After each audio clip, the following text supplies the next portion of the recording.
too hard on yourself. We're going to take this one step at a time, small baby steps at a time, and you'll really get there in no time.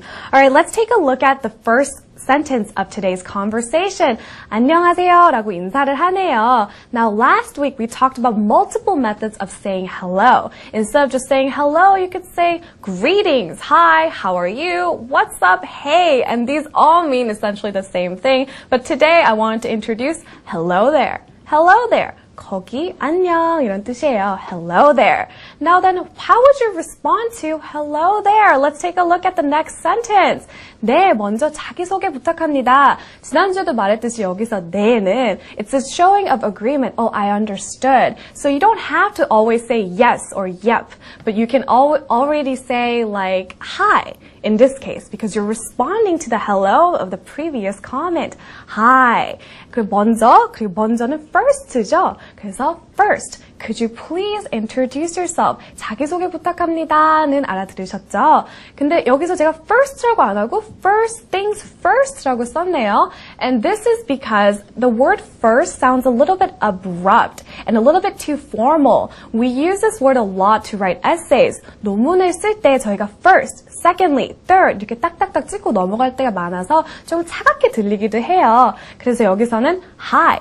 First things first, 먼저 이거 하나 짚고 넘어가요. 이런 식으로 썼습니다. So to take a look at the entire sentence again, hi, first things first, could you please introduce yourself? Alright, let's move on to the next sentence. 서울에서 자취 중인 31세 남자입니다. Let's take a look at the first sentence before we move on to the second part. I am. It's nice to always start out the sentence with I, the subject. I am a 31-year-old. Here you could use 31 years old, but in that case you can't put a noun following it. So I'm going to use 31-year-old man. I am a 31-year-old man. Living alone. 혼자 살고 있습니다. Living alone in Seoul. Alone in Seoul. 서울에 혼자 사는, 서울에 자취 중인 31세 남자입니다. 라고 translate 하면 되겠습니다. Now to look at the second part, it's a little bit more complicated because 평범한 is average. But the word average has kind of a negative connotation to it. So the word I want to introduce to you today is ordinary. Ordinary. I live an ordinary life. With, 자, 여기서 with는 무엇과 with라는 뜻이죠. With a 9 to 5 job. Now, why would I use the word salaryman to respond to 직장 생활? Because the word salaryman is not really an English word. This is actually in the dictionary, it says it means a white-collar Japanese businessman. That's a salaryman. So we don't want to use salaryman, but instead we will use I live an ordinary life with a 9 to 5 job. Now, 9 to 5 job is the most standard job you could hold in the United States. My friend used to joke around about how she wanted a 9 to 5 baby. And basically, this would be a baby that she could take care of from 9 to 5 and return once her job was over. So that's just one funny way to remember the word. Now, how should I respond to this? 권리나라고 합니다. This is pretty straightforward. I'm Lena Kwan.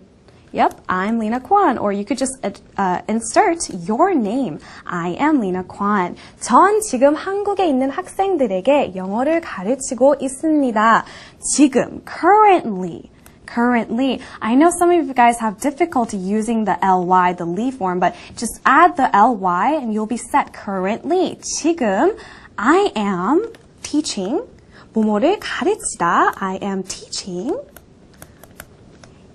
English, 영어를 가르치고 있죠, 저는. I am teaching English to students in Korea.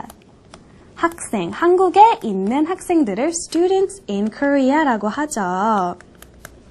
Now in this case, teaching English means 영어를 가르치다. But you could use teaching ballet. 이러면 발레를 가르치다. Teaching music, 그러면 음악을 가르치다라는 뜻으로 이해하시면 되겠습니다.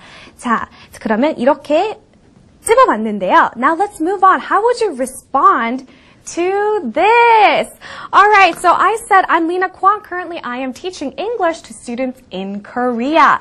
But I'm going to respond by saying 반갑습니다. Oh, it's a pleasure to meet you. 지난 한 주 어떻게 보내셨어요?